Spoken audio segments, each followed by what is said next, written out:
시골 청년이 캔사스시티로 옮겨왔습니다.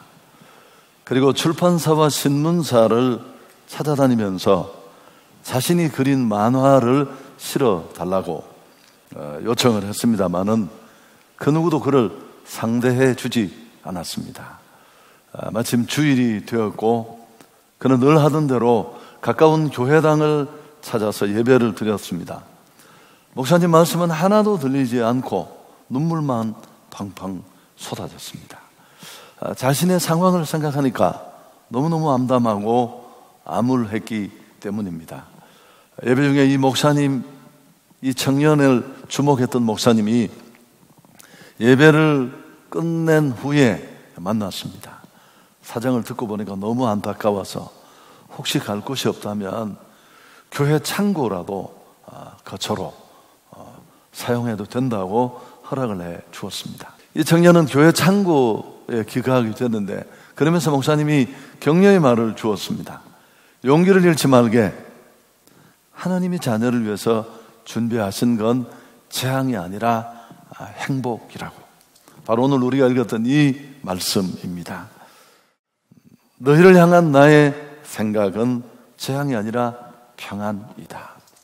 그래서 이 청년은 교회 창고에 이제 귀가하게 되었는데 쥐가 많잖아요.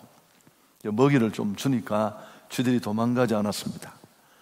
가까이 친근하게 지내면서 쥐의 움직임을 관찰하다가 세계인의 마음을 움직일 수 있는 그런 미키마우스 만화의 영감을 얻게 되었다고 합니다. 여러분, 이 청년이 바로 월트 디즈니였습니다. 오늘 우리가 읽은 이 말씀 한마디가 한 사람의 인생을 건지고 회복시킨 것입니다.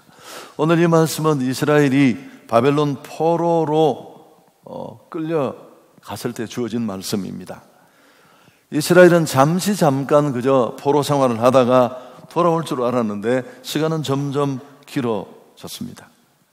시간이 길어질수록 이스라엘은 돌아갈 수 없다는 절망감에 사로잡히게 되었고요. 바벨론의 포로로 끌려간 자들을 향한 에레미야의 위로의 편지가 오늘 이 내용입니다. 구약에 남아있는 아주 중요한 구약의 고대 문헌으로 그렇게 알려져 있습니다. 하나님께서 바벨론에 포로된 유다 백성에게 말이 아니라 편지로 위로한 그런 문서이니까요. 내용은 아주 간단합니다. 지금 비록 포로 생활의 어려움 속에 있지만 때가 되면 내가 너희를 회복시킬 것이다. 바로 그런 희망의 메시지였습니다. 그렇지만 하루속히 돌아갈 것이라는 거짓 선지자들의 미혹이 온 이스라엘의 마음을 잡고 있었습니다. 하나님의 이런 위로의 메시지보다는 곧 돌아간다는 거짓 선지자들의 그런 미혹에 빠져서 결과는 정반대로 돌아갔습니다. 오히려 이스라엘은 이런 하나님의 메시지를 전하는 예레미야를 옥에 가두고 상황은 더 어려워집니다. 암담한 현실이고 희망은 조금도 보이지 않았습니다. 여러분, 꼭 지금의 우리 현실 같지 않은가요? 정치가 그렇고 경제가 그렇습니다. 바이러스의 공포 앞에 전 세계가 요동하고 흔들리고 온통 도시가 마비되고 사람들은 암울함 그 자체로 두려움 속에 보냅니다. 앞에 기도에서도 말씀했습니다만 이 와중에 교회도 정말 상상할 수 없었던 예배를 영상으로 실황으로 드리는 온 성도들이 교회에 출입을 하지 못하는 이런 상황, 이 혼란한 시대에 예레미야가 외쳤던 말씀에서 오늘 우리가 함께 답을 찾았으면 합니다. 우선 이 예레미야 29장 전체를 조금 살피기를 원하는데요. 앞부분에 보면 바벨론 포로들에 대한 경고가 선포됩니다. 5절부터 28절까지 사실 전체가 경고인데요. 5절에 보면 너희는 집을 짓고 거기 살며 텃밭을 만들고 그 열매를 먹어라. 인용되지는 않았습니다만 똑같은 구절이 28절 끝에도 나옵니다. 이런 구조를 수미상관 구조라고 하는데, 이런 구조로 이 편지의 문헌은 진행이 됩니다. 먼저 유다 백성들의 현실적인 삶과 종교적 삶에 대해서 경고합니다. 포기하라는 겁니다. 포로 생활은 거짓 선지자들의 말처럼 1, 2년 만에 끝나는 것이 아니라 긴 시간 계속될 것이다. 생활 방편을 찾으라는 겁니다. 7절에 너희는 내가 사로잡혀 가게 한 그 성읍의 평안을 구하고 그를 위하여 여호와께 기도하라. 오히려 그 성 바벨론의 평안을 위해 힘쓰고 기도하라. 참 기가 막힌 파격적인 그런 말씀입니다. 오히려 그들을 괴롭히고 끌고 간 그 성읍의 평안을 구하고 그 바벨론을 위해 기도하라는 말씀. 어쩌면 바벨론의 우호적인 것처럼 그렇게 보이기조차 했습니다. 사실 이건 이스라엘에게는 선택의 여지가 없었습니다. 하나님은 진노의 채찍을 두셨고 이스라엘을 두들겨 패는 매로 바벨론이 결정이 되었습니다.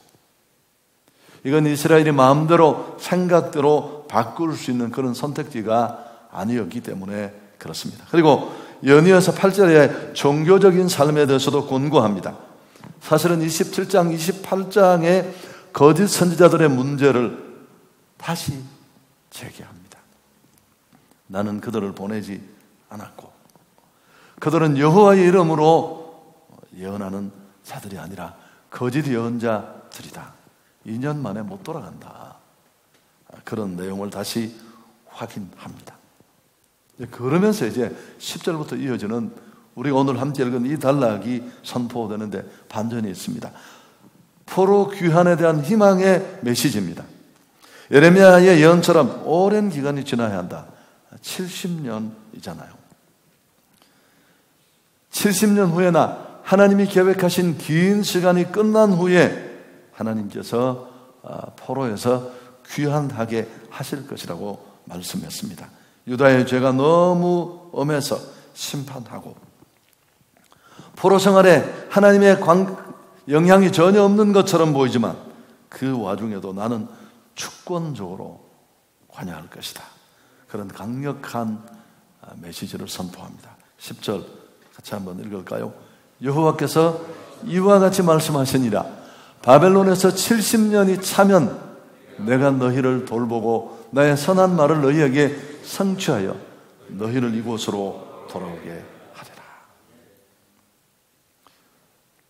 하나님은 포로 생활이라는 상황을 뛰어넘는 그 속에서도 하나님의 주권을 행사하실 것이고, 비록 지금 매를 들고 이스라엘을 두들겨 패지만 하나님이 계획하시는 유다의 미래는 그렇지 않다는 것입니다.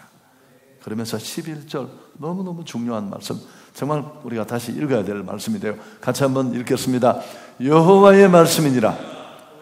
너희를 향한 나의 생각을 내가 아나니 평안이요 재앙이 아니니라. 너희에게 미래와 희망을 주는 것이다. 너희를 향한 나의 생각을 내가 아나니 평안이요 재앙이 아니라 너희에게 미래와 희망을 주는 것이다. 여러분, 자식을 죽이려고 매를 드는 부모는 한 사람도 없습니다. 맞는 자식은 죽겠구나 싶지만 어느 부모도 매를 들 때 살리려고, 축복하려고, 돌이키려고 매를 드는 것과 같습니다. 그러면서 또 한 가지 굉장히 중요한 말씀을 하는데요. 여러분, 너희를 향한 나의 생각을 내가 안다. 하나님은 다 알고 하는 일이지만 우리는 그분의 계획을 잘 몰라요. 그래서 그 하나님의 계획과 함께하지 못하고 매일 엇박자를 놓는 게 많습니다. 신앙생활의 가장 절정에 있는 복은 막 능력을 행하고 권능을 행하는 게 아니라 그 하나님의 뜻을 간파해서 그분과 함께 하는 것입니다. 그게 성령의 인도를 받는 것이고 하나님과 동행하는 것인데, 우리 생각과 우리의 짧은 머리로 이해되지 않는 하나님의 뜻을 헤아려서 그 하나님의 선한 계획에 동참하기 위해서 꼭 필요한 장치를 오늘 12절, 13절에 말씀합니다. 함께 한번 읽을까요? 너희가 내게 부르짖으며 내게 와서 기도하면 내가 너희들의 기도를 들을 것이요 너희가 온 마음으로 나를 구하면 나를 찾을 것이요 나를 만나리라. 이해할 수 없는 상황 속에 벌어지는 전혀 하나님과 상관없이 이루어질 것 같은 기막힌 일 앞에 어떻게 성민이 이럴 수가 있어? 하나님의 선택받은 백성이 어떻게 저 이방 무자비한 족속에게 이렇게 긴 시간 고통받고 의미 있는 것들이 다 무너질 수 있어? 아니라는 겁니다. 그 속에 하나님의 계획이 있고 그분만 아시지만 그 계획을 우리가 어렴풋이나마 알고 엇박자 놓지 않으려면 어떻게 해야 돼? 전심으로 하나님을 찾는 것입니다. 하나님께 와서 부르짖고 기도하라고 말합니다. 의례적이고 형식적인 기도가 아닙니다. 그러면 하나님은 내가 너희의 기도를 듣고 응답하고 만나줄 것이다. 우리가 신뢰하는 하나님은 살아계신 분인 줄 믿습니다. 특히 오늘 이 예레미야의 말씀은 하나님은 우리 기도를 들으십니다. 우리가 잘 아는 찬양처럼 너의 작은 신음에도 응답하시고 자식이 눈물을 흘리는데 신음하는데 여러분 그걸 그냥 흘려보낼 부모가 어디 있습니까? 제가 저희 어머님 얘기를 많이 했습니다만 제가 2대 독자에서 아주 사랑을 온통 받았는데 기관지가 지금도 좀 좋지 않습니다만 제가 어린 시절에도 그랬었어요. 또 밤에 기침하면 언제 어머니가 제 문 앞에 가겠어요. 제가 성질이 또 까다로우니까 짜증 잘 부리고 하니까 아들 혹시 짜증 부릴까봐 참다가 기침이 안 멈추면 아이고 얘야 오른쪽으로 한번 돌아 누워보지. 어머니 괜찮아요. 또 가신 줄 한 10분 후에 또 기침하면 왼쪽으로 한번 돌아 어머니 왜 그러세요? 주무세요 가서. 가신 줄 알았는데 또 한 10분 뒤에 엄마가 물 떠다 줄까? 그럼 제가 일어나서 막 짜증 부리면서 됐다는데 왜 그래요? 돌아가시고 나니까 알겠더라고요. 내 아이가 아프고 밤에 열이 나고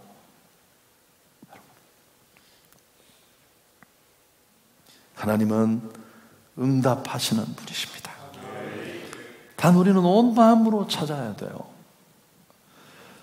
하나님의 마음을 이해하고 우리의 절망을 걷어내고 그분의 능력을 이 땅에 있게 하는 기도는 여러분 형식적이고 의례적인 기도가 아닙니다.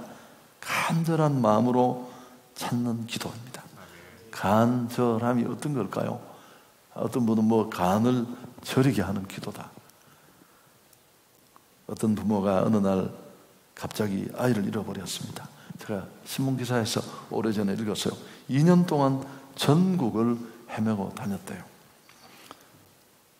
방송에 이게 보도가 되는데 팜프레스를 만들어서 지하도 입구에 다 돌리고 안 가본 과원이 없고 시설이 없고 파출소 찾아가서 다 이 아이 혹시 못 받느냐고 그러면 설리던 그 아버지와 어머니의 모습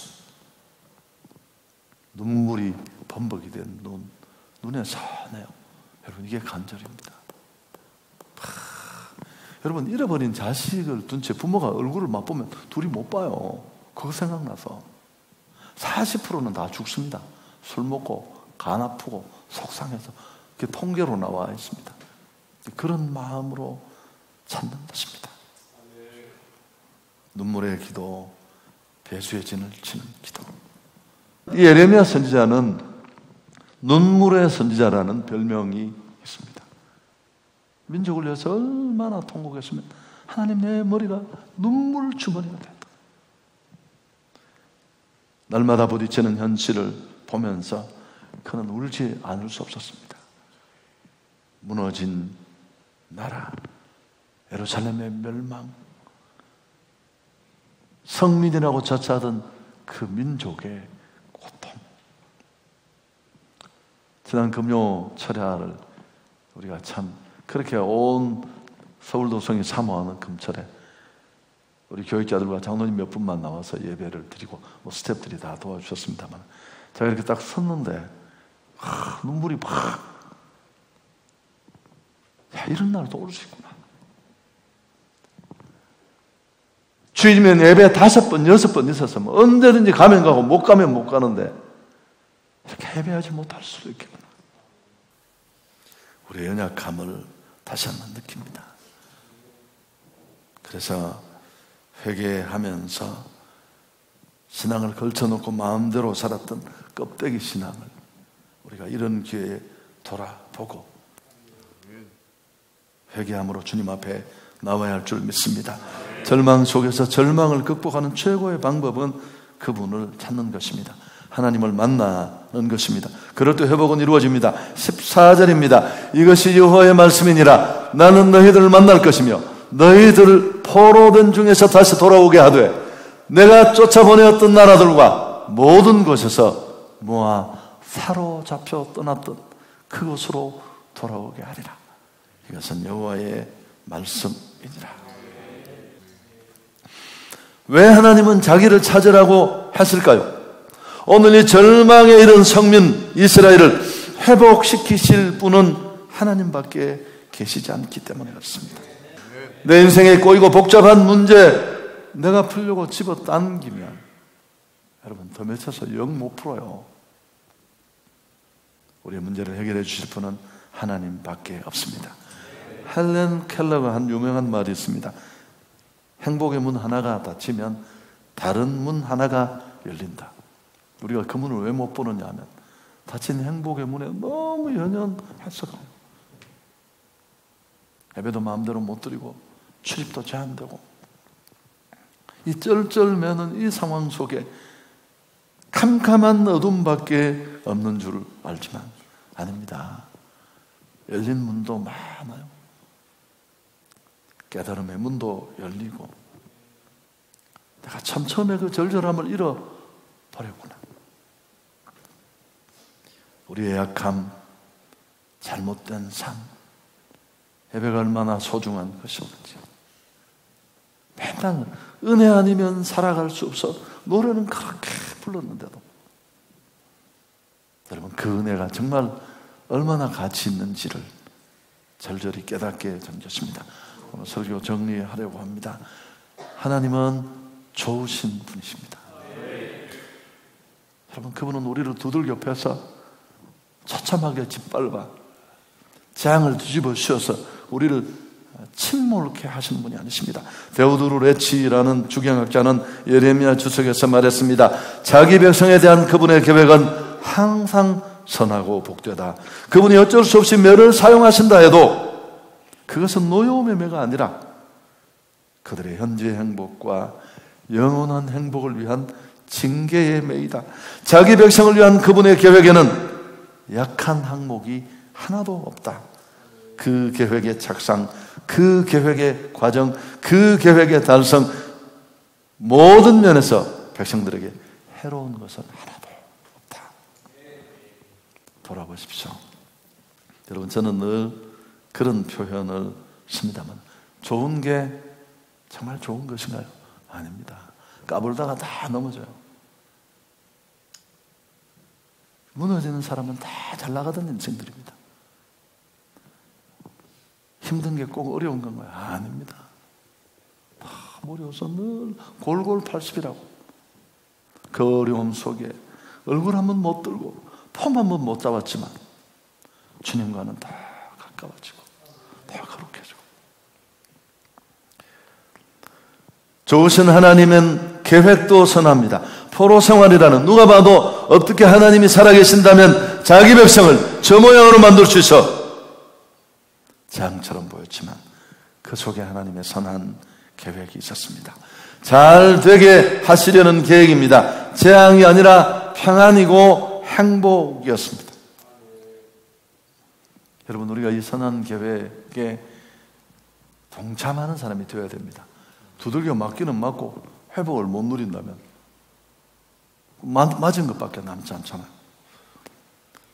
그래서 하나님은 그럴 때 부르짖으라고 했는데요. 여러분 사실은 이 본문을 자세히 들여다보면 더 중요한 키가 또 하나 있어요. 그게 뭐냐 하면 하나님의 말씀에 귀를 기울여야 한다는 것입니다. 3번이 나옵니다. 우리가 읽은 단락 10절부터만. 10절에 여호와가 이같이 말씀하신다. 19절에 여호와가 말씀하신다. 20절에 여호와가 말씀하신다. 왜 이게 3번 나올까요? 거짓 선지자들이 하도 난리를 치니까 이건 내 말이야. 이건 내 말이야.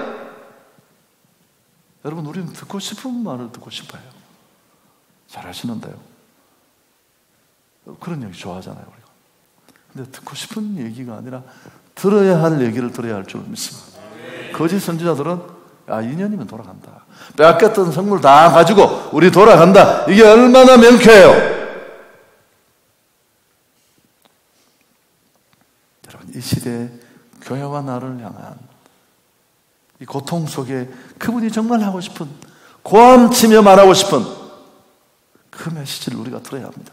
그냥 막 바이러스만 피하려고. 여러분, 제가 어리석은 자의 등에는 막대기라고 자문해. 부모가 매를 딱 들면 뭘 봐야 돼? 매를 보면 안 돼요. 왜 매를 드는지 아빠 눈을 봐야 돼요. 그럼 매는 멈추는 거예요. 오늘 이스라엘의 고통이 어떻게 찾아왔습니까? 하나님의 말씀을 업신여겼습니다. 설교 듣고 예배 드리고 말씀 자막으로 나가고 노트에 적고 따라하고 외우고, 그러나 그 말씀은 그들의 삶에 어떤 영향도 미치지 못했습니다. 우습게 알고 무시하고 짓밟고 멋대로 살았고. 여러분, 참 놀라운 건 거짓 선지자들의 말들은 어떻게 그렇게 잘 듣는지 신천지의 실태가 속속 드러나서 보십시오. 말도 안 되는 얘기인데 수십만 명이 거기 모여서 인생을 바치고 젊음을 드리고 부모와의 관계를 끝내고, 나는 이해가 안 돼요. 우리의 죄성이 얼마나 깊은지. 예레미야 26장에는 유다가 살아남기 위한 조건을 제시합니다. 한번 집에 가서 읽어보시면 뭘까요? 하나님 말씀으로 돌아와. 하나님의 말씀을 순종하라.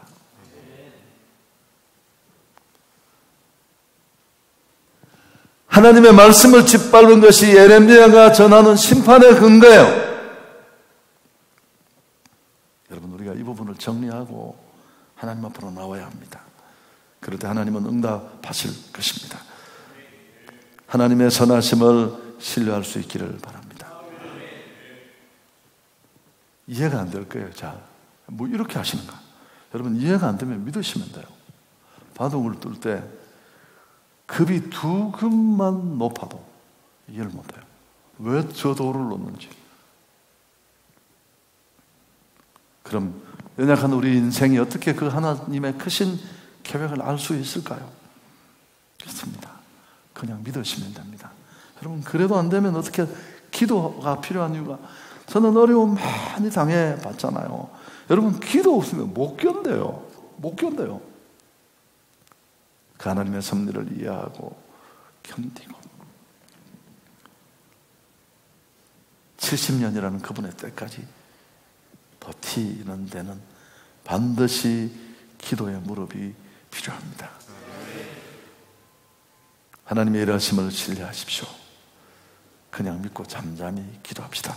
역대하 7장 13절은 이런 내용을 아주 극명하게 담고 있습니다. 우리 큰 소리로 함께 읽고 찬양하고 기도했으면 좋겠습니다. 혹 내가 하늘을 닫고 비를 내리지 아니하거나, 혹 메뚜기들에게 토산을 먹게 하거나, 혹 전염병이 내 백성 가운데 유행하게 할 때, 내 이름으로 일컫는 내 백성이 그들의 악한 길에서 떠나 스스로 낮추고 기도하여 내 얼굴을 찾으면 내가 하늘에서 듣고 그들의 죄를 사하고 그들의 땅을 고칠지라.